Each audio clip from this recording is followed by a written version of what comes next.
جابر ابن عبداللہ رضی اللہ تعالیٰ عنہ آپ راوی ہیں کہ مدینے کے سلطان انبیاء کے تاجدار فرماتے ہیں کہ میرا جو امتی ایک دن میں مجھ پر 100 بار درود پڑھتا ہے،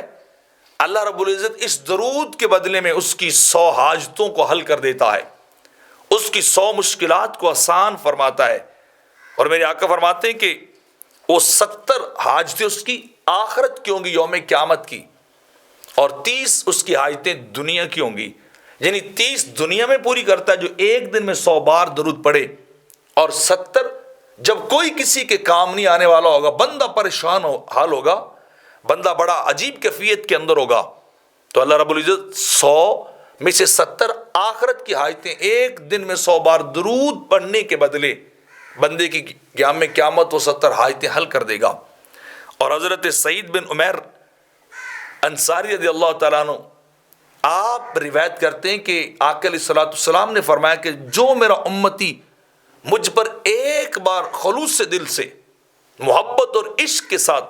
درود و سلام پڑھتا ہے، اللہ اس بندے پر 100 رحمتیں نازل کرتا ہے، اس بندے پر 100 رحمتیں اللہ کی اترتی ہیں، اور اس بندے کے اللہ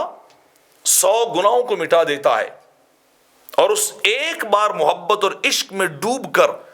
میرے آقا پہ درود و سلام پڑھنے والے کے 100 درجے بھی اللہ بلند کر دیتا ہے۔ تو کتنا آسان ترین وظیفہ،